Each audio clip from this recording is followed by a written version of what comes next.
Halo everybody, ketemu lagi bareng Mbak Yu di podcast British GP part kedua. Gue jamin ini bakal lebih panjang dari part pertama, karena kalau part pertama kemarin gue punya skrip cuma 10 lembar. Lu tahu berapa lembar skrip gue hari ini?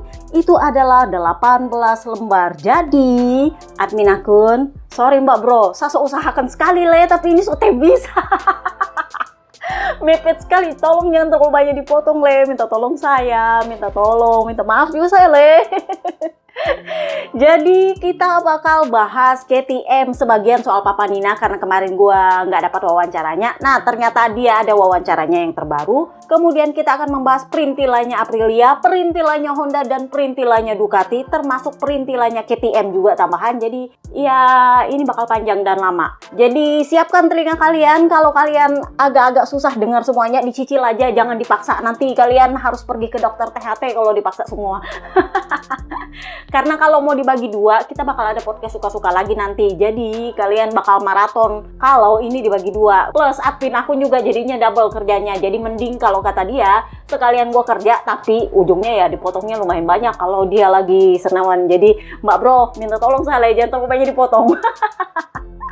So langsung aja lah ya, kita bahas soal Papa Nina. Papa Nina kemarin akhirnya keluar wawancara terbarunya. Jadi kemarin dia finish P11 setelah Papa Angel di penalti. Dan setelah di sprint race kemarin dia bilang, saya masih mengambil data karena ini adalah pengalaman pertama saya dengan motor ini di sirkuit yang berangin. Dan seperti ini kurang grip. Jadi saya harap nanti di balapan panjang kita punya pelajaran baru dengan data baru dengan ban yang berbeda. Jadi ini kata dia setelah balapan panjang.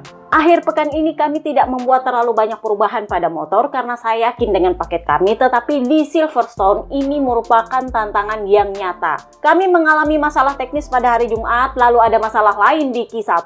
Kami berada di posisi ke-18 di grid dan semuanya menjadi sedikit lebih sulit meskipun saya memiliki kecepatan untuk bertarung di posisi top 5. Di awal balapan Anda harus menghabiskan energi untuk bertarung dengan semua orang yang mencoba untuk menyalip, dan Anda juga mencoba untuk menyalip orang lain, dan Anda kehilangan 5-6 detik dalam 5 lap, dan itu membuat balapan Anda praktis berakhir. Intinya kurangnya grip pada motor kami ketika rebah menjadi titik lemah kami sepanjang akhir pekan.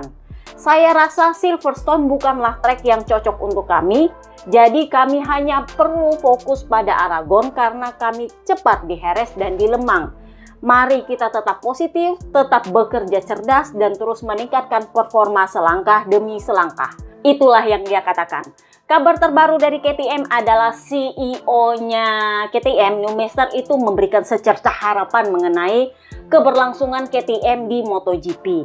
Jadi katanya, Bajaj kemungkinan besar tidak akan memindahkan atau menghapus semua pabrikan yang ada di Austria, karena itu adalah DNA-nya KTM. Jadi dia bilang tidak mungkinlah Bajaj sampai keluar 800 juta euro hanya untuk merelokasi semua yang ada di Austria ke India. Tetapi kalau soal MotoGP, menurut saya itu adalah DNA kita. Kita menciptakan motor-motor terbaik di Eropa. Ingat, KTM ini adalah salah satu pabrikan motor terbesarnya Eropa. Sehingga slogan Ready to Race itu sudah melekat pada kami. Dan saya rasa dengan kepemilikan Liberty Media atas MotoGP itu akan membantu para pabrikan untuk memasarkan produknya melalui MotoGP.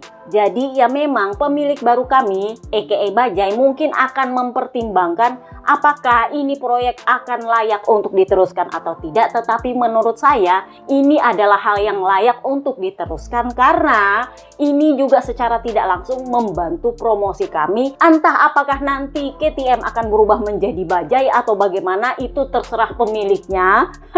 Karena yang punya adalah Bajaj. Apakah namanya akan tetap KTM yang menjadi bagian dari Bajaj Group atau bagaimana? Tetapi yang jelas kami berniat untuk tetap di MotoGP setelah tahun 2026. Tetapi bagaimanapun itu adalah keputusan pemilik yang baru.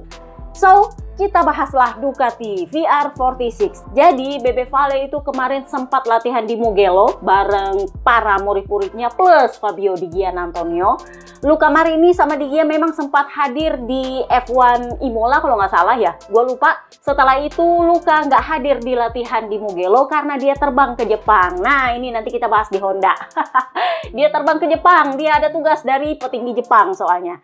Jadi yang latihan kemarin itu adalah Bebe Vale, anak-anaknya Morbidelli, Pecco, Di Gia, Sele, plus Migno, dan ada beberapa rider lain yang mungkin anak akademi tapi di kelas lain. Tetapi yang jelas mereka bersenang-senang di sana. Bebe Vale mengenakan, dia punya letter, dia punya dua letter. Yang satu letter yang biasa dia pakai, kemudian yang satu adalah letter special edition 46 tahun dia yang dibuat oleh Dainese. Itu kan khusus untuk dia dan itu yang dia pakai. Keren banget malah kalau dia pakai, ding. Karena dia agak goldi-goldi gitu. Nah, tim VR46 kita bahaslah rider cool Morbidelli. Ini bakal panjang. Dia kena penalti 3 grid gara-gara dia ngider gak jelas di kualifikasi mengganggu lainnya Marcobes. Gua nggak tahu apakah dia mau ngintil Marcobes atau emang dia lagi datang ke sambetnya dan lagi datang ngayal-ngayalnya. Nah, akhirnya Marcobes yang lagi fast lap harus melambat dan you know lah ya, Marcobes kan memang lagi cepat-cepatnya dan dia kalau mumpung lagi cepat ya kenapa enggak gitu loh untuk berusaha start di bagian depan. Tapi karena ada Morbidelli di situ, nah akhirnya dia agak-agak gusar. Dan kalau kalian ngintil gue di akun X kan gue langsung bilang, oh itu bakal kena penalti. Kenapa? Karena itu adalah kesalahan berulang. Kesalahan berulang itu harus berbuah penalti. Kenapa? Karena itu adalah pengingat. Dan memang ya, dia kena penalti. Mbak Yu, lu kok nggak dukung Morbidelli? Semendukung-mendukungnya gue sama orang, gue tuh pakai otak juga. Kalau bener ya bener, kalau salah ya salah. Kalau salah ya nggak bisa gue bela, Kak. Jadi gue tahu dia bakal kena penalti, mau dibela model apa itu udah salah, sorry to say. Jadi ya dia kena penalti 3 grid di hari Minggu. Ya dia ikhlas sih karena memang dia tahu salah. Nah, nih silihnya idili, papa kembar bikin ribut sama dia di start pertama. Ini sebenarnya gini, ini lumayan unik karena nggak pernah ada replay selama balapan mengenai crashnya mereka. Setelah ribut kiri kanan, baru keluarlah itu replaynya. Jadi ceritanya, papa kembar itu crashnya nggak menyenggol dia, jadi nggak ada kontak. Itulah kenapa nggak ada penalti sebenarnya. Tetapi menurut gue itu adalah kesalahan berulang. Ini bukan kali pertamanya papa kembar melakukan hal seperti itu. Waktu tahun lalu dia juga melakukan hal yang sama dan merusak balapannya Sarko. Dan waktu itu RD-nya masih di Freddy Spencer, dan Freddy Spencer nggak ngasih penalti. Kenapa? Karena dia nanya Sarko dan Sarko bilang, "Lu ngapain lu nanya ke gua dia kena penalti atau enggak? Kan lu yang RD-nya, ngapain lu tanya apakah dia layak di penalti sama gua atau enggak? Karena kalau gua itu sudah merusak balapan orang lain, mau sengaja atau enggak sengaja." Nah, waktu itu papa kembar kan lolos penalti. Ya menurut gua ya wajar karena itu kan nggak sengaja. Dia udah jatuh duluan terus kena sama rider lain. Tetapi itu berulang ketika dia wildcard kemarin, dia crash dan kali ini dia menabrak Morbidelli dan saking kerasnya Morbidelli punya motor itu terbalik di atas aspal dan olinya keluar. Nah, yang membuat crash ini istimewa adalah karena ini bukan kali pertamanya papa kembar itu clash sama Morbidelli. Morbidelli itu gagal jurdun tahun 2020 adalah gara-gara kena sapu jagat dia juga. Jadi ya Morbidelli bilang, oke, mungkin karena lo nggak sengaja, that's okay. Karena itu kan masih kali pertama dia ribut sama papa kembar. Setelah itu tahun 2023, kalau kalian udah ngintil lama, kalian pasti tahu ceritanya yang dia dibegal dari belakang. Dihantam kepalanya sama papa kembar dari belakang ketika dia lagi di atas motor. Sampai Morbidelli bilang itu sebenarnya adalah gambar yang memalukan karena itu adalah tayangan live. Terus lu melakukan hal seperti itu, anak-anak lu nonton dan melihat betapa arogan lu di track dengan kondisi yang nggak tahu apa-apa. Lu tiba-tiba mukul gua dari belakang, itu nggak fair dan nggak bagus untuk anak-anak. Pada akhirnya papa kembar minta maaf sama Morbidelli. Dia datang ke motorhome-nya Morbidelli. Waktu itu Morbidelli masih memaafkan karena kan dia adalah rider cool yang oke, nggak masalah. Itu adalah kali keduanya ribut. Nah, kemarin itu kali ketiga, jadi dia udah, ini apaan sih?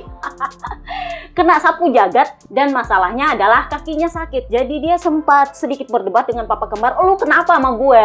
Jadinya papa kembar ya you know lah ya kan gue nggak sengaja, gue crash, gue melakukan kesalahan dan gue nggak sengaja buat jatuhin lu. karena gue udah jatuh duluan baru kena motor lu, dan gue nggak tahu lu ada di luar. Bukan maksud gue mengganggu lu, bukan maksud gue mengganggu Alex Marquez. Gue nggak tahu kenapa ada Alex Marquez dibawa-bawa. Tetapi yang jelas dia membela diri bahwa itu nggak sengaja. Nah sementara Morbidelli bilang, gua itu nggak ada masalah sama lu, tapi kenapa kalau lu ada di sekitar gua seolah-olah lu memandang enteng gua dan lu melakukan kesalahan yang meskipun itu nggak sengaja tapi selalu kenanya ke gua gitu loh. Jadinya dia patah kaki. Itu pun baru ketahuan setelah balapan kemarin. Jadi setelah crash kemarin, dia sempat ke klinik dan dia tahu dia sakit. Dikasih kayaknya painkiller sama dokter. Mungkin belum bisa diperiksa ini itunya. Dan Morbidelli berpendapat kayaknya masih bisa gua bawa balapan. Dan opsinya waktu itu sama tim katanya, kalau memang sakit dia retired, kalau enggak ya dia selesaikan balapannya. Dan pada akhirnya dia punya balapan yang bagus. Karena dia masih sempat battle sama Marc Marquez, memperebutkan posisi podium. Jadi dia bilang ini adalah balapan yang luar biasa. Ini adalah akhir pekan yang luar biasa. Semuanya terjadi begitu saja karena pada dasarnya kami terus bekerja. Kami mencoba menyesuaikan berbagai hal dan kami terus percaya. Setelah start, setelah crash, setelah penalti, lu bayangin banyaknya dia punya apes coba. Dan memulai lagi dari posisi ke-13, sungguh luar biasa punya kesempatan memperjuangkan podium dan hanya tertinggal 17.000 detik dari pesaing saya. Oke, itu memang hasilnya ya sedikit getir dan pahit, tetapi bagaimanapun ini adalah akhir pekan yang bagi saya seperti sebuah kisah hidup. Dia kalau mau bilang, kok ya apes banget ya gua, udah kena penalti, udah gua crash, udah gua patah kaki, udah gua harus start dari posisi 13, jauh banget comebacknya. Ternyata gua masih bisa battle di depan untuk posisi podium. Ya meskipun gua ketinggalan cuman ya 17.000 detik dari saingan gua. Tapi itu bagaimanapun adalah cerita hidup dan sebuah hal yang luar biasa karena toh gue battle-nya sama Marquez Company. Dan untungnya saya memiliki akhir yang bahagia. Jadi ya kami semua bahagia. Jadi ditanyalah dia, oh berarti lu bahagia karena lu bisa battle sama Marc Marquez. Jadi dia bilang ya saya sudah mencoba segalanya. Saya merasa bisa melakukan hal yang lebih baik, tapi dia ternyata lebih baik dari saya juga di lap terakhir dan berhasil mengalahkan saya di area yang biasanya cukup kuat bagi saya. Saya biasanya kuat di head to head dan dia berhasil mengalahkan saya di titik itu. Jadi ya meskipun ini sedikit pahit tapi saya mengucapkan selamat untuknya. Dia adalah juara dunia dan saya menerima kekalahan saya. Yang jelas gue senang karena gue bisa battle head to head sama lu. Soalnya Peko aja jarang-jarang bisa head to head sama dia kan. Jadi ditanya lagi, apa rahasianya lu bisa comeback dari 13 dengan kondisi setelah crash seperti itu, dengan kondisi lu masih sakit, lu bisa bersaing untuk podium. Jadi dia bilang, sebenarnya saya berpikir bahwa ban medium saya bakal rusak, bakal aus. Nah ini karena di restart maka tidak ada ban jatah yang berlaku, semuanya pakai undian yang tersisa. Ban medium yang sisa di situ itu yang dipakai sama mereka, dan itu yang membuat jatah udah nggak ada. Karena kalau ganti ban ya berarti jatah lu nggak ada di situ, kurang lebihnya kayak gitu. Jadi dia bilang saya itu berpikir bahwa ban medium saya akan rusak. Untungnya itu tidak terjadi. Saya memacu motor saya dengan sangat keras. Bagi saya itu adalah balapan yang kacau. Itu adalah medan perang. Saya sempat tercecer di belakang, berada di belakang kelompok untuk mencoba memperbaiki posisi, dan itu adalah kalian kalau bisa berpikir itu memang medan perang, senggol bacok istilahnya. Udah belum anginnya, udah belum banyak, udah belum, pokoknya kacau lah ya.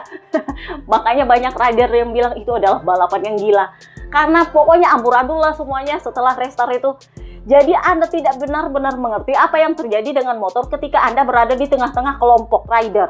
Mungkin orang-orang yang ada di depan sana ketika balapan bisa lebih memahaminya karena mereka nggak terlalu perlu bersaing dengan para rider di belakang, belum kena slipstreaming. Banyaklah resikonya kalau lu di dalam grup ya kan.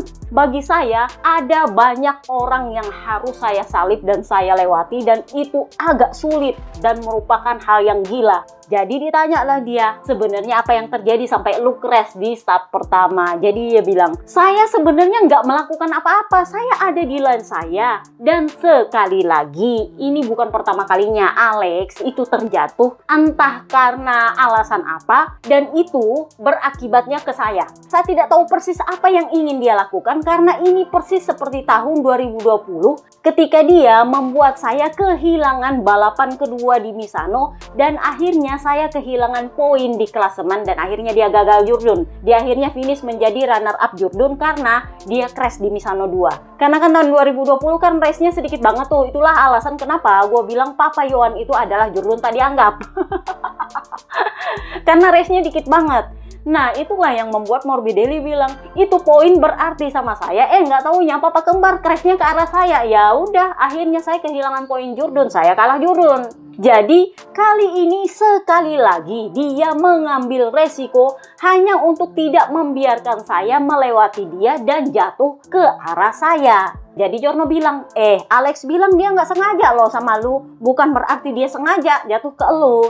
Jadi dia bilang, ya nggak masalah lah. Toh dia tidak akan ikut balapan berikutnya. Dia kan cuma wildcard. Jadi ya udahlah ya, dilupakan aja. Itu sebelum dia tahu kakinya patah. Tapi memang dia bilang sakit kakinya. Jadi dia bilang itu adalah crash yang buruk karena saya kesakitan. Saya tidak tahu apakah saya ada patah tulang. Tapi yang jelas saya mengambil sisi positifnya dari hari ini, yaitu performa luar biasa yang kami tunjukkan saat kami mulai kembali balapan. Dan saya berterima kasih kepada para teknisi yang telah melakukan pekerjaan yang mengagumkan di pit, siap tepat waktu dengan segala hal. Saya mengambil sisi positifnya dan mengesampingkan sisi negatifnya yang terjadi hari ini. Itu sebelum dia tahu kakinya patah. Kemarin dia posting lah Instastory. Beberapa minggu ke depan saya harus berhadapan dengan patah tulang kaki kiri. Sangat sulit untuk menemukan sisi positifnya, tetapi saya yakin bahwa berterima kasih kepada seseorang yang baik hati menemani saya dalam hal ini. Kita akan menghadapi kesulitan ini dengan cara terbaik yang mungkin. Gue nggak tahu apakah dia salah translate atau memang dia maksudnya ngomong begitu, tetapi yang dia maksud dengan beautiful individual itu punya banyak interpretasi. Pertama, yang dia maksud adalah istrinya, yang dia nggak mau bilang itu istri. Kemudian yang kedua, yang dia maksud adalah timnya, tetapi kalau dia bilang beautiful individual itu berarti seseorang, satu orang toh. Berarti bukan tim kalau menurut gue. Makanya gue bilang apakah dia salah translate bahasa Inggris atau memang itu maksudnya. Yang ketiga, maksudnya adalah you know who? Papa Kembar. Gue curiganya itu yang dia maksud, tapi dia pakai cara yang sarkas. Dan Papa Kembar alih-alih minta maaf, dia nyindir lagi Kak. Dia bilang, ya tentu saja kawan, saya sengaja menabrakkan motor saya ke arahmu karena saya terobsesi padamu. Ya ampun, level kamu itu luar biasa. Ini lebih sarkas dari Morbidelli kan. Makanya gue bilang yang dia maksud beautiful individual ini antara istrinya atau dia nyindir Papa Kembar. Nah Papa Kembar nyindirnya lebih pedes lagi. Papa Kembar bilang, ya emang gue sengaja nabrakin motor gue ke lu karena gue terobsesi sama lu, karena lu luar biasa. Itu sebenarnya adalah pernyataan menghina. Kenapa? Karena dia merasa gua nggak salah sama sekali. Alih-alih minta maaf atau menyesali udah bikin patah kaki orang, dia nyindir.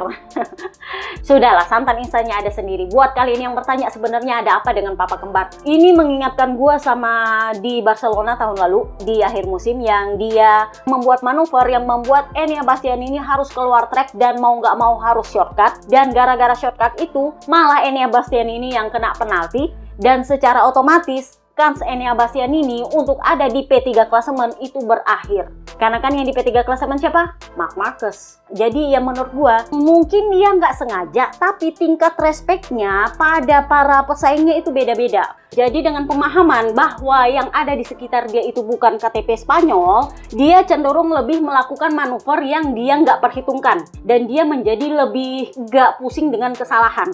Nah sementara kalau yang di sekitar dia adalah rider Spanyol, dia cenderung lebih berhati-hati, nggak mau melakukan kesalahan karena dia nggak mau merusak balapan sesama rider KTP Spanyol. Itu menurut gua. Jadi bukan karena dia sengaja, tetapi lebih karena psikologi dia itu meremehkan para rider yang non-Spanyol, sehingga dia lebih cenderung mudah melakukan kesalahan dan mengambil resiko lebih banyak alih-alih kalau dia battle sama rider Spanyol. Tapi semoga gue salah. Kalau begitu apakah maksudnya sengaja atau enggak, Mbak Yu? Menurut gue sih itu sebenarnya sengaja. Karena dia memang mentalitasnya adalah, oh ini kan bukan rider Spanyol, gue nggak perlu peduli lah kalau misalnya gue melakukan kesalahan dan gue merusak dia punya balapan. Kurang lebihnya kayak gitu, tapi semoga gue salah. So, kita pindahlah ke Gian Antonio. Dia finish P9. Sebenarnya dia finishnya P10, tapi karena Papa Angel di penalti, dia naik ke P9. Di klasemen dia disalip oleh Johan Zarco. Jadi sekarang dia nggak banyak ngomong soal GP 24,5 dengan Desmo GP 25-1. Jadi dia cuma bisa bilang, kami merasa kehilangan kesempatan hari ini karena saya merasa nyaman di atas motornya. Kami sudah melakukan pekerjaan yang luar biasa sepanjang akhir pekan, tetapi hari ini saya tidak merasa nyaman ketika balapan. Saya tidak bisa menghentikan motor seperti yang saya inginkan, jadi itu sangat sulit. Dan kami kehilangan posisi satu demi satu karena saya mengerem terlalu dini. Sayang sekali karena kami memiliki kecepatan untuk memperebutkan podium seperti dalam balapan sprint. Terlepas dari itu, kami sudah melakukan langkah maju yang besar dengan pengaturan motor di akhir pekan ini. Apa yang kami tingkatkan di sini juga bisa membantu kami di Aragon dan saya memiliki lebih banyak data. Jadi kita harus terus seperti ini. Semua hal positif dapat membantu kami di masa mendatang. Dia udah nggak ngomong macam-macam soal motor kami 66-nya sama, bla bla bla bla bla. Terima kasih buat yang udah negur dia ya. Gue tuh paling males dengar bahwa dia, ini menurut gue motornya sama. Lu kalau nggak pernah bawa motor GP24 ya nggak usah ngomong macem-macem.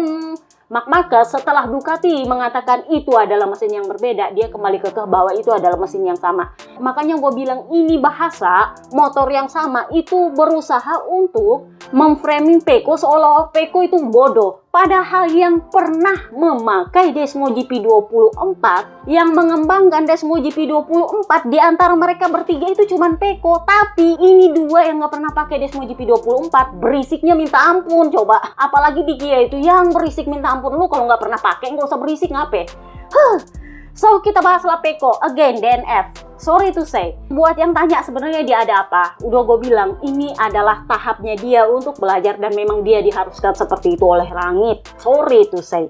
Kenapa dia harus drastis seperti itu, Mbak Yu? Karena kalau dia mendominasi sejak awal musim, ABR itu tidak akan mengakui dia punya jurdun. Ngerti? Terus kalau Pecco gagal nanti gimana? Ya ini kan ujiannya dia bisa lewat itu atau enggak? Kalau dia bisa lewat, udah gue bilang, sama kayak Opa Carlo Pernat kan bilang, kalau dia bisa mengalahkan Marc Marquez dengan pengembangan dan motor yang lebih pro ke arah Marc Marquez, itu akan menjadi legenda. Karena nggak pernah ada yang bisa mengalahkan Marc Marquez dengan motor yang dikembangkan untuk Marc Marquez. Kalian tanya orang Honda. Kalian tanya orang Honda, ada nggak teammate-nya bisa ngalahin dia? Nggak ada, karena kalau itu motor dibangun untuk dia, maka dia memang wajar mendominasi. Tapi kalau ada yang bisa mengalahkan dia tanpa mendominasi sejak awal, itu baru legenda. Makanya gue setuju sama Opa Carlo Pernat. Ya memang kalau Pecco kalah itu wajar. Tapi kalau Pecco menang itu akan jadi legenda. Sebuah sejarah. Ngerti? Jadi ya Pecco akhirnya kemarin bilang, setelah saya konfirmasi di Lemang, saya mencoba mengubah riding style yang ujungnya saya song besar. Kali ini saya mengubah setup saya. Jadi dia mengubah setupnya sangat drastis di hari Jumat dengan kembali ke riding style awalnya. Jadi ngerti kan maksudnya? Dia kembali ke riding style awalnya, tapi setupnya dia rubah. Ada Giorno yang sempat tanya ke Papi Tardosi di sesi prakualifikasi kalau nggak salah apa di FP2. Terus Papi Tardosi bilang, Pecco itu melakukan perubahan setup yang sangat besar kali ini dengan harapan dia bisa merasa lebih nyaman di atas motor dengan riding style-nya yang seperti biasa. Karena kalau dia merubah riding style-nya itu sangat beresiko bagi dia untuk crash. Jadi ditanya lah sama Jono, oh berarti dia pakai setupnya Marc Marquez. Dia bilang enggak, itu sangat berbeda. Karena memang dia kan beda riding style sama Marc Marquez. Jadi dia akan memakai riding stylenya dia, tapi setupnya itu yang dirubah drastis untuk bisa membuat dia nyaman dengan riding stylenya dia. Ngerti kan maksudnya? Karena riding stylenya berbeda, mau nggak mau setupnya dirubah drastis demi bisa mencocokkan dengan motor Desmo GP 25-1. Oke, nah sebelum akhir pekan mereka ini sempat konferensi pers gara-gara Martin. Nah, Pecco itu sempat ditanya perkara soal Jorge Martin karena kan Aprilia di hari Kamis itu mengeluarkan pernyataan resmi bahwa mereka ingin semua pihak antara Martin dan Aprilia itu mematuhi kontrak hingga akhir tahun 2026. Jadi intinya adalah Aprilia tidak akan melepaskan Martin mau gimana pun kondisinya dan merasa bahwa Aprilia sudah sedang dan akan mematuhi semua klausul kontrak yang ada. Itu sebenarnya adalah pernyataan hukum. Nanti kita bahas di bagian Aprilia, kita bahas dulu apa kata Pecco. Jadi Pecco itu ditanya, menurut lo apa maksudnya Aprilia? Jadi dia bilang, ini adalah hal yang sudah saya duga karena Aprilia mengatakan bahwa mereka akan melanjutkan sesuai apa yang mereka tanda tangani dalam kontrak. Ketika Anda punya kontrak, Anda harus mematuhinya. Anda tidak boleh membatalkannya. Itu menurut saya. Kalau Anda sudah berjanji tentang sesuatu dan Anda sudah menandatanganinya, Anda harus menghormatinya. Itu bisa jadi masalah jika seseorang mulai membuat kekacauan seperti ini, dan kekacauan yang sudah terjadi itu akan semakin kacau karena kita hidup di era di mana banyak spekulasi dilakukan di media sosial dan ini merupakan masalah besar menurut saya. Sulit untuk memahami apa yang benar dan apa yang salah karena media sosial itu melakukan segala sesuatu dengan spekulasinya mereka. Menurut saya ini adalah hal yang tepat. Mereka akan tetap bersama. Kalau Anda sudah menandatangani kontrak, Anda harus menghormatinya. Dia ulang lagi. Karena, nah ini kan udah gue bilang, dia ini adalah rider yang adil dan benar. Jadi dia bilang tidaklah benar jika Anda keluar dari kontrak yang sudah Anda tandatangani. Jadi ditanyalah dia, tapi kan ini Martin pakai klausul yang membebaskan dia untuk keluar dari Aprilia kalau performanya tidak mencapai target yang diinginkan. Jadi dia bilang, saya tidak pernah punya klausul kontrak seperti ini, jadi saya tidak pernah tahu. Saya selalu memutuskan mengenai masa depan saya dan saya selalu menghormatinya. Memang benar bahwa di masa lalu saya punya beberapa momen yang mungkin ingin saya rubah, tapi menurut saya itu bukan hal yang benar, ya kan?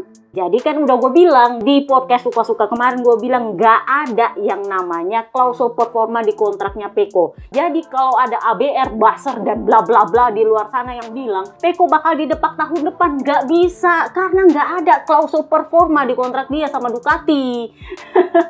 Gak ada ceritanya. Aku saja sampai bilang gini, menurut saya sulit dipercaya kalau Ducati itu mau mendepak seorang rider yang sudah kasih mereka 2 jurdun di saat mereka itu tidak pernah jurdun sama sekali hampir 1 dekade. Lalu hanya karena performa 6 balapan dia mau didepak, kok ya agak sulit dipercaya ya. Acosta loh ya ini yang bilang. Jadi Acosta bilang, lah saya aja yang ada kontrak yang kalau mau dibilang saya punya alasan untuk hengkang gara-gara performa saya bisa hengkang, tapi saya tetap mematuhi kontrak saya. Ya apalagi Ducati dan Pecco Bagnaia. Itu orang sudah kasih 2 jurdun ke Ducati. Di saat Ducati itu nggak pernah jurdun, berkali-kali gagal jurdun di tangannya Dovi. Masih ingat? Dan ketika di tangannya Pecco mereka jurdun 2 kali, lalu cuman gara-gara 6 balapan lalu didepak gara-gara si Jami Martinez ngomong bahwa Alex Marquez lebih layak untuk mendepak Pecco Bagnaia. Makanya aku bilang dia udah kasih 2 jurdun ketika Ducati itu belum pernah jurdun sama sekali dari terakhir Stoner loh. Hanya karena 6 balapan terus tiba-tiba mau didepak. Apa hal? Jadi ya Pecco bilang saya nggak ada klausul performa sih sama Ducati, jadi saya nggak tahu. Tapi intinya kalau saya memutuskan masa depan saya akan menghormatinya karena itu yang sudah saya tanda tangani. Jadi ya mau bahagia atau tidak bahagia lu di dalam tim itu, kalau lu udah tanda tangan ya mau nggak mau lu harus ada di situ. Jadi yang bisa dilakukan oleh kedua pihak meskipun tidak bahagia adalah berusaha semaksimal mungkin untuk mencoba memecahkan masalah dalam kerangka pekerjaan yang ada. Jadi menurut saya itu adalah hal yang benar yang harus dilakukan, karena itu seperti sebuah pernikahan. Cia, yang udah nikah Kak, dia udah tahu rasanya nikah. Jadi dia bilang, kalau kamu sudah memutuskan untuk maju, untuk menikah, ya kamu harus melakukan yang terbaik untuk membuat hidupmu bahagia. Kalau lu nggak bahagia, ya lakukanlah yang terbaik supaya lu bahagia. Kurang lebihnya kayak gitulah ya. Gue belum nikah, jadi gue nggak tahu ceritanya kayak gitu. Tapi ya mungkin seperti itulah kalau orang nikah yang memang serius nikah. Setelah balapan kemarin dia DNF, ditanyalah dia, "Lu apa kabar?" Kali ini dia mengatakannya dengan murung. Jadi dia bilang, "Saya udah nggak bisa ngomong apa-apa lagi karena kalian akan mendengar saya mengulang hal yang sama. Tahun lalu motornya berbeda dengan tahun ini. Sensasinya beda dan semuanya berbeda." Ini adalah hal yang sama yang dia ulang ketika sprint race. Jadi di sprint race dia kembali bilang bahwa Aldegar dan Alex Marquez melakukan hal yang persis sama yang saya lakukan tahun lalu, sementara saya tidak bisa. Jadi dia kembali mengulang dan akhirnya karena Ducati sudah mengkonfirmasi bahwa itu adalah mesin yang berbeda, jadi dia akhirnya bisa bilang bahwa itu mesin yang berbeda. Jadi ditanyalah dia, "Lu tahu apa bedanya ini mesin?" Dia bilang, "Ya katanya sih sama. Kalau menurut saya itu lebih dibilang mirip karena ada yang berbeda bagaimanapun." Meskipun ya menurut mereka perbedaannya itu sedikit banget, tapi saya juga bingung kenapa sensasi yang dihasilkan justru sangat berbeda. Yang ditweak di mesinnya loh yang ditweak itu memang katanya cuma sedikit, katanya papi pergigi. Gua sih nggak tahu karena kan dia orang teknisnya. Katanya cuma sedikit, tetapi sensasi yang dihasilkan, output yang dihasilkan oleh mesin itu sensasinya jauh berbeda. Jadi cuma sedikit aja yang dikorek, tapi itu menjadi eksponensial outernya dan membuat sensasinya jauh lebih berbeda dibanding perbedaan antara Desmo GP23 dengan Desmo GP24. Kalau menurut gua, tapi semoga gua salah. Jadi cuma satu yang ditweak, hasilnya jadi eksponensial. Kurang lebihnya kayak gitu. Jadi ditanyalah dia soal balapannya. Dia bilang, "Ini sebenarnya agak sedikit berbeda karena di start pertama saya merasa semuanya baik-baik saja. Saya mengikuti Fabio dan saya berencana untuk menyalipnya. Tapi karena ini baru permulaan balapan, sebenarnya saya lebih ingin untuk melepaskan diri dulu dari grup yang ada karena kan ini baru start. Setelah itu baru mencoba menyalip Fabio Quartararo karena itu akan menjadi battle dengan Fabio sampai akhir." Tetapi red flag pun muncul. Saya kemudian mengganti ban belakang saya, memasang dengan yang baru, tetapi komponnya tetap sama. Sayangnya itu tidak berhasil. Kami akan mencoba memahami apa yang tidak berhasil karena saya tidak bisa berakselerasi, bannya selip, motornya bergerak, dan kemudian di tikungan ke-9 saya melebar, dan di tikungan ke-7 dua lap berikutnya saya mengerem dan ban belakang saya tergelincir lalu saya terjatuh. Jadi mulailah Giorno mancing-mancing,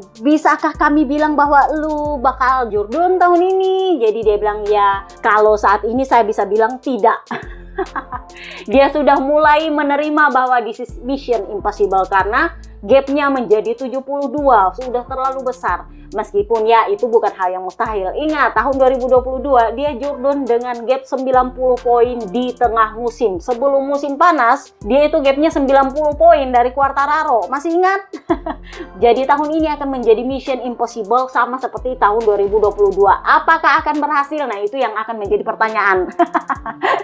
Jadi dia bilang, "Ya kalau sekarang sih saya bisa bilang tidak, karena keberuntungan atau kesialan itu hanya kita yang membuat-buat, tetapi intinya adalah kami belum menemukan solusi sejak awal tahun. Dan trek ini menjadi ujian berat bagi Desmo GP25.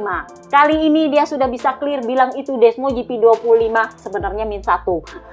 Jadi dia bilang tanpa ada yang terjadi pada Quartararo tidak akan ada Ducati di podium. Jadi kita perlu menganalisa dan memahaminya." Ya bener juga, logikanya gini, kalau bukan Snektaro, Crash, Marc Marquez atau siapapun itu nggak akan ada di podium. Cuma sayangnya karena Snektaro crash, ya mau nggak mau mereka akan podium.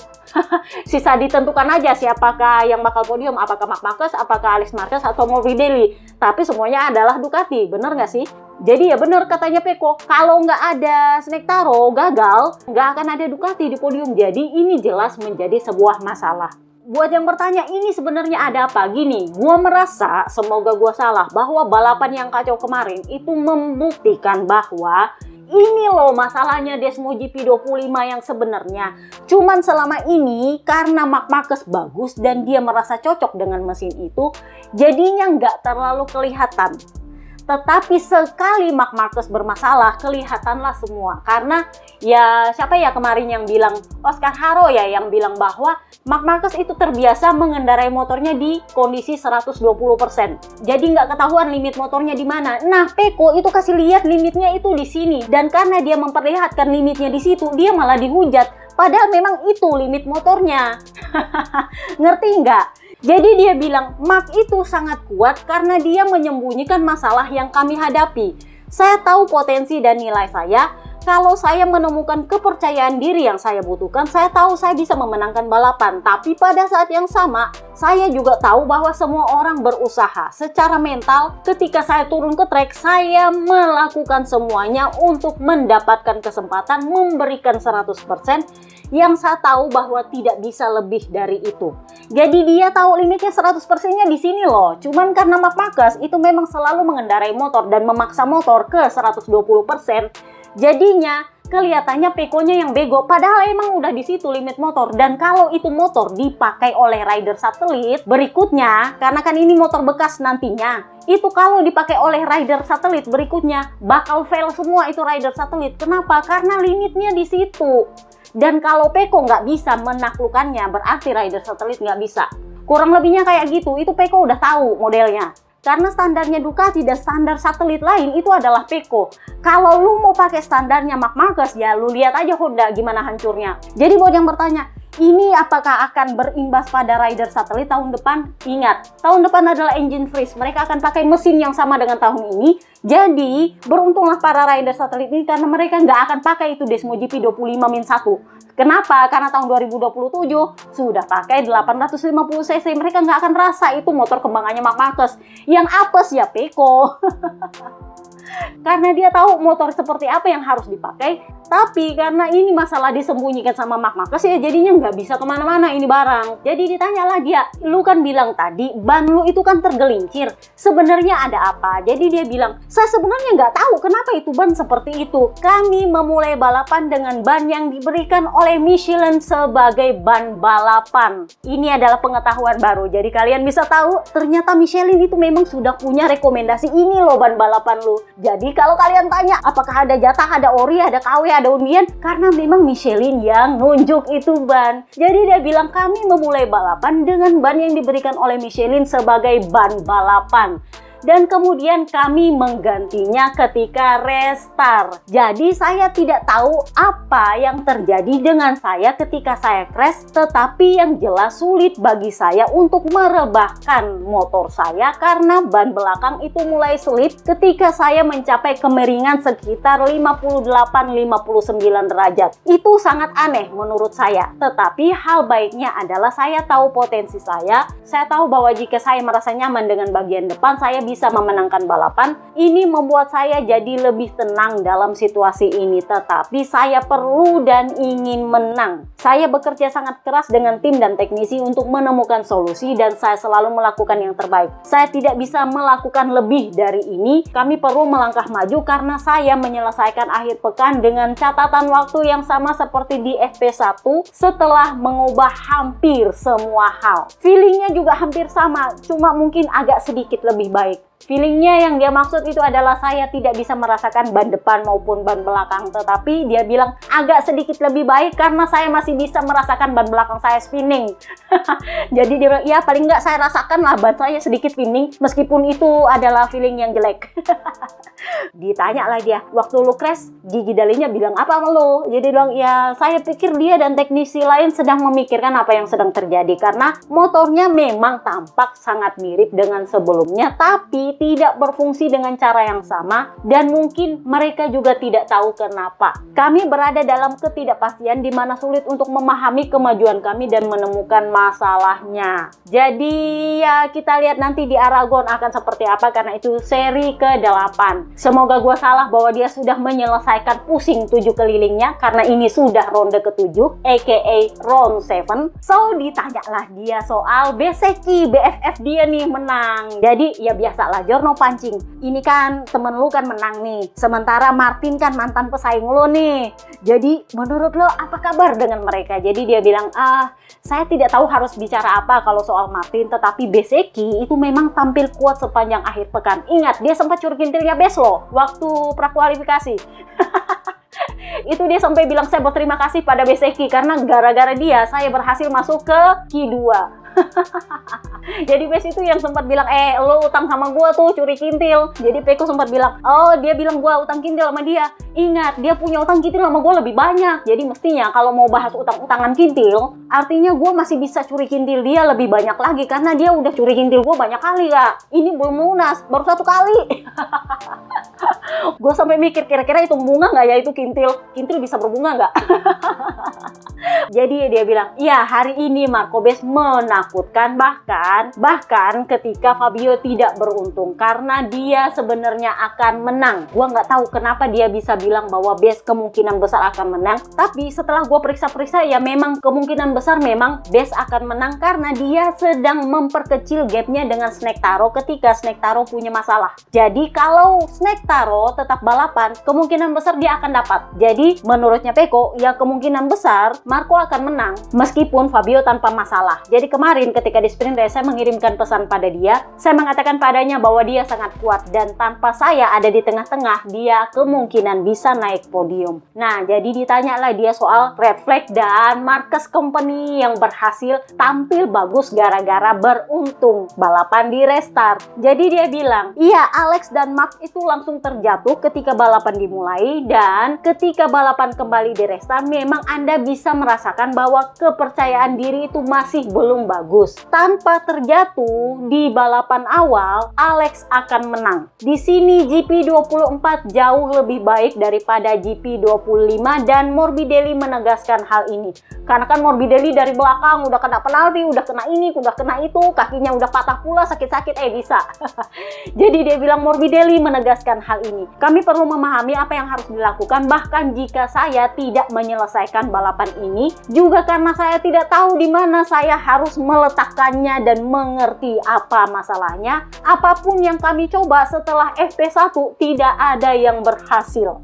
Kita akhirnya akan membahas si culas Marc Marquez. Ini nih yang gua nggak akan memihak siapapun karena rules are rules. Jadi dia ini awalnya crash di Jadi dia ini awalnya crash belum sampai 3 lap. Terlepas apakah dia crash gara-gara oli atau dia crash gara-gara bikin kesalahan, dia sendiri bilangnya sih gara-gara kesalahan. Kenapa dia punya red flag nongol pas dia crash? Menurut konfirmasi dari Jorno belakang pedok, murni red flag itu gara-gara oli. Kenapa dia telat nongol itu red flag? Karena Marshall itu angkat dulu motornya Morbidelli, terus kasih tahu masih ada oli yang tersisa, baru dikasih tahu ke Mike Webb. Mike Webb baru kasih keluar red flag pas Marc Marquez crash. Jadi kalau kalian mau komplain soal red flagnya, gue komplainnya adalah kenapa baru red flag setelah olinya keluar, bukan red flag ketika Oma Alex crash memecahkan air vents. Karena menurut gue itu mestinya udah red flag dari situ. Emang itu ngaruh? Ya ngaruh. Kenapa? Karena meskipun lapnya dikurangi 1 lap, kalau dia 20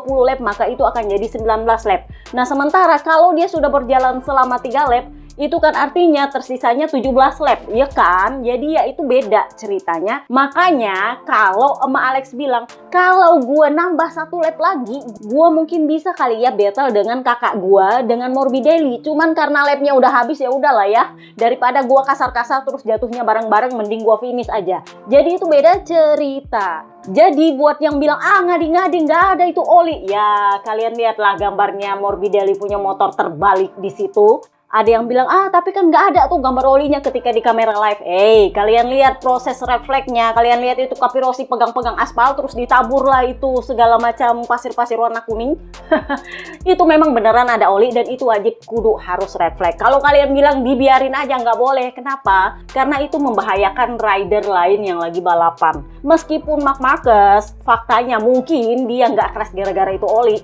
Tapi itu oli memang wajib kudu harus refleks. Tapi Mbak Ayu kan mestinya mereka nggak restart, nggak bisa Kak. Aturannya adalah kalau belum sepertiga balapan maka restartnya adalah sesuai grid awal. Jadi memang benar, Marc Marquez sendiri bilang, kami adalah keluarga paling beruntung hari ini.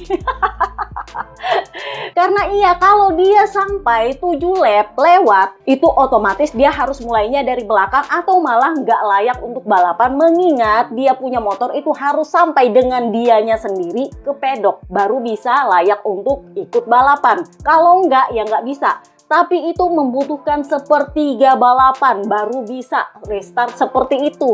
Kalau belum sampai sepertiga balapan nggak bisa, semuanya dimulai dari grid awal kakak. Jadi ya memang rules arus. Ada yang bilang itu nggak adil.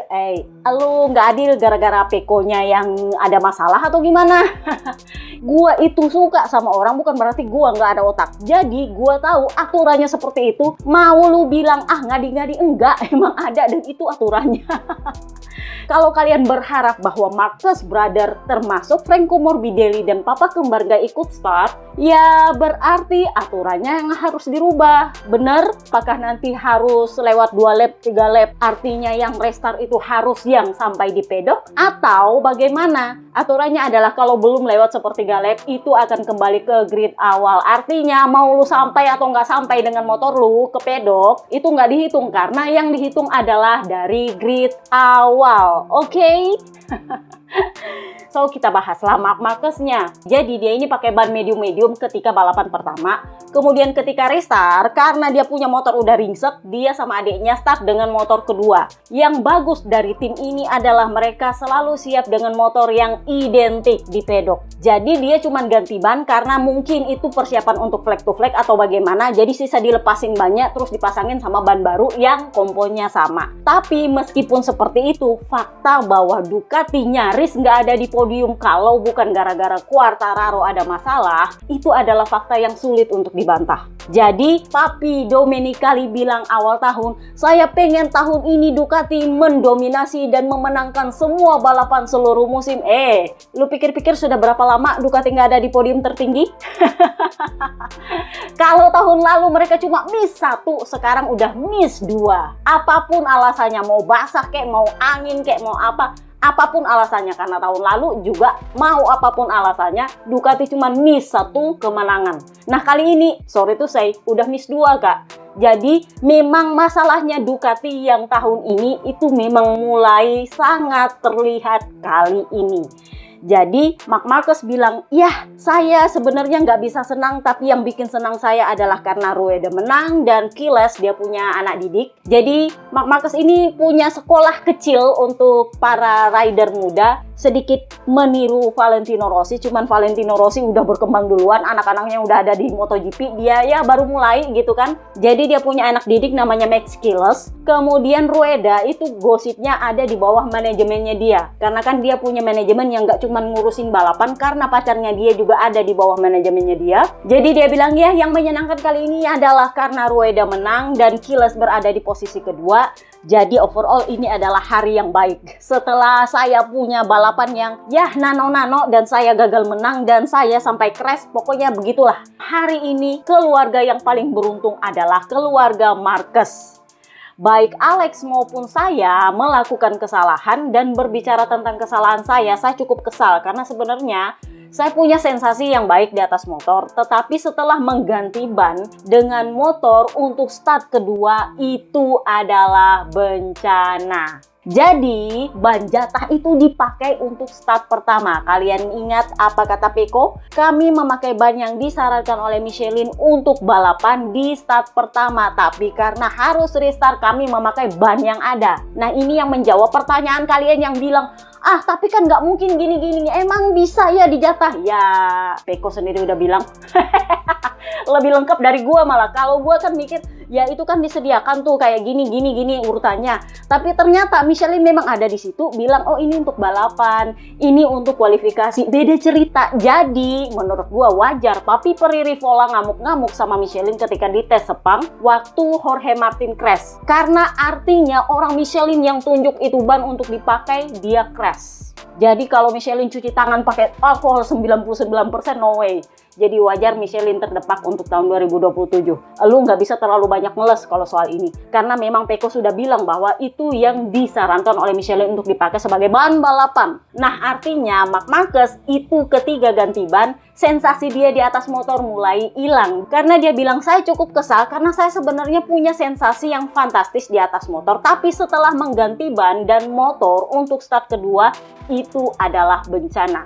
Kemudian saya lagi-lagi melakukan kesalahan, saya melebar dan saat itu saya mencoba meminimalkan kerusakan. Dan ketika saya berhasil berada di depan Alex dan Peko, saya memutuskan untuk oke, kita selesaikan saja balapan. Hari ini adalah salah satu hari di mana Anda harus puas. Kemarin saya berkendara lebih baik, tapi hari ini anginnya tidak konstan dan sulit untuk mengatasinya. Jadi saya harus memperbaiki kesalahan saya. Jadi ditanyalah dia sama Jorno, emang apa yang berubah dari motor yang kedua? Jadi dia bilang, saya sih tidak mau bilang bahwa itu adalah kesalahan ban atau kesalahan motor atau kesalahan saya. Tetapi ya pertama-tama kita harus menganalisa datanya dulu. Saya crash mungkin karena saya lebih kaku di atas motor. Maksudnya dengan motornya yang pertama, meskipun faktanya adalah dia merasa baik dengan motornya yang pertama. Tapi dia crash, jadi dia bilang mungkin karena waktu itu saya lebih kaku. Tapi terlepas dari perasaan buruk yang saya rasakan di podium, saya senang dengan hasilnya tapi tidak dengan harinya. Jadi kan kalau kalian sempat lihat mereka ngobrol di belakang podium, waktu itu Marc Marquez dengan semangatnya bilang, lu tahu nggak kepala gue kebentur-bentur tuh. Jadi dia bilang, iya saya ingat itu. Dia sambil ketawa juga, makanya dia bilang, itu seperti berada di seluncuran air, saya meluncur dan saya tahu bahwa pembatas yang saya kejeduk-jeduk itu sebenarnya cukup soft, cukup lunak. Jadi itu bukan momen yang hebat, tapi ya saya sebenarnya tidak khawatir dengan kejeduk-jeduk itu. Cuman ya memang saya harus menghindari kesalahan ini karena bagaimanapun ini akan menjadi nol kalau tidak ada red flag. Dia terselamatkan oleh red flag. Jadi secara overall kalau mau dibilang saya puas ya battle dengan Morbidelli di lap terakhir itu adalah battle di mana saya mencoba mengendalikan karena saya tahu akan terlalu beresiko untuk mencoba mengejar Zarco. Dan saat mencoba melakukannya saya hampir crash, tetapi Franco lebih cepat. Saya agak kesulitan dengan ban depan, tetapi pada lap terakhir saya berpikir oke, podium adalah podium, pokoknya all in. Pada akhirnya dia menang dan Morbidelli bilang oke, angkat tangan karena saya itu memang unggul head to head dan ternyata dia lebih baik.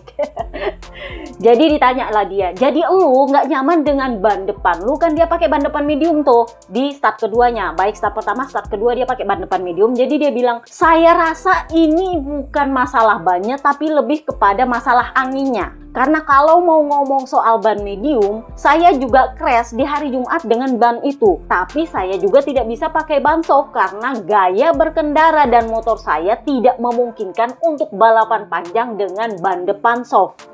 Saya tidak akan bisa bertahan sampai akhir balapan kalau mau pakai ban soft. Nah, ditanyalah soal ride height device. Ride height device ini cuman ditentang, nggak ditentang juga sih. Snake Taro bilang, ya lebih baik nggak ada. Tapi kalau aturannya mengizinkan, ya masih akan tetap kita pakai karena faktanya itu membuat kita cepat. Sama Alex sendiri yang jadi korban ride height device di balapan pertama, itu bilang bahwa saya nggak bilang bahwa ini harus dihapus, tapi mungkin kita harus pilih-pilih di sirkuit mana yang ride height device itu harus dilarang. Terutama di sirkuit yang banyak tikungan cepatnya, yang nggak memungkinkan kita untuk mengerem dengan amat sangat keras. Jadi kan kalau di tikungan pertama Silverstone, itu sebenarnya adalah tikungan cepat. Jadi menurut beberapa rider, lu harus ngerem dengan cara yang aneh karena sebenarnya lu nggak boleh ngerem di situ terlalu dalam dan terlalu keras karena itu adalah tikungan cepat. Tapi karena lu ngaktifin ride height device, lu harus ngerem keras supaya ride height device-nya nyangkut. Nah masalahnya adalah itu nggak cocok karena itu tikungan cepat. Di saat yang sama ban lu juga belum panas, ditambah lagi dingin berangin. Nah itu kurang lebihnya. Jadi dia bilang gini, bagi saya perangkat ini membuat MotoGP lebih mudah dan tidak terlalu teknis untuk dikendarai. Mengenai keselamatan dalam beberapa start itu memang tidak terlalu bagus seperti di Le Mans atau bahkan di Silverstone, di mana di tikungan pertama kami mengerem dengan cara yang aneh. Tapi pada hari ini dengan angin, justru berkat ride height device ini motor menjadi lebih stabil. Ride height device itu membantu motor untuk stabil ketika mau menikung karena angin membuat motor lebih tidak stabil tanpa ride height device. Gua nggak ngerti, tapi karena dia adalah rider yang make, pasti dia tahu dia ngomong apa. Nah, ditanyalah dia soal gravel yang dikomplain sama adiknya. Jadi dia bilang, ya adik saya udah bener, karena memang di situ perlu ada gravel. Itu kan tikungan pertama, orang lagi kacau-kacaunya dengan kondisi, ya kalian lihat aja kacau-kacaunya seperti itu. Udah kita numpuk-numpuk semua di situ, pakai ride height device ribet, ditambah lagi dengan ban yang belum panas. Nah, itu memang resiko jatuhnya ada di situ. Jadi kalau kondisinya nggak ada gravel sama sekali sampai ke tepi sirkuit, itu memang salah. Paling nggak adalah taruh sedikit gravelnya di situ supaya motor dan rider itu berhenti ketika crash. Begitu katanya dia. Nah, akhirnya kita membahas soal Ducati Desmo GP 25min1. Buat kalian yang bertanya kenapa sampai Pecco begini, kenapa sampai segala sesuatunya refleksnya, kenapa balapan kemarin kacau? Menurut gua, langit emang pengennya seperti itu untuk memperlihatkan kepada dunia bahwa memang Desmo GP 25min1 itu bermasalah. Kalian bandingkanlah dengan Desmo GP 24. Desmo GP 24 tahun lalu yang pakai itu Jorge Martin, Enea Bastianini, Pecco Bagnaia. Di antara mereka, satu musim mereka itu cuma miss satu kemenangan di Texas ketika Papanina menang dengan Aprilianya. Sisanya semuanya disapu bersih sama Ducati. Terserahlah mau satelit kek, mau apa kek, tapi Desmo GP 24 itu luar biasa mendominasi. Sekarang di awal musim saja, oke, kalian bisa lihat Marc Marquez mendominasi di awal banget. Setelah itu mulailah sama Alex. Habis sama Alex mulai dia turun, hilanglah itu Ducati dari puncak podium. Udah 2 kali. Jadi kalau mau dibilang apakah ini lebih baik daripada tahun lalu, ingat Papi Tardossi mengklaim bahwa motor ini mesinnya memang beda, hanya sedikit saja berubahnya dari Desmo GP 24 dan itu lebih baik daripada Desmo GP 24. Itu klaimnya Papi Tardossi, ya kan? Dan dia bilang bahwa sayangnya perubahan kecil di mesin Desmo GP 24 yang menjadi Desmo GP 25min1 ini itu tidak bisa diimbangi oleh peningkatannya Pecco Bagnaia. Ibarat kata dia bilang Pecco yang bego. Sorry. Dan faktanya kemarin di Silverstone ditunjukkan bahwa memang ada masalah ini barang. Yang pakai Desmo GP 25min1 itu ada 3 rider. Pecco crash, Di Gias carut-marut di belakang, dan si culas Marc Marquez itu sampai harus kerepotan battle sama emak Alex, battle sama Morbidelli yang pakai Desmo GP 24,5. Dan Pecco udah bilang, kalau bukan gara-gara Quartararo fail DNF, gak akan ada Ducati di podium. Dan itu mungkin bisa dibilang menjadi kegagalan pertamanya Ducati setelah bertahun-tahun. Gak ada Ducati satupun di podium. Masalahnya adalah yang di atas itu Honda, yang di atas itu Aprilia, Yamaha nyaris Kak. Itu adalah para pabrikan konsesi. Aprilia itu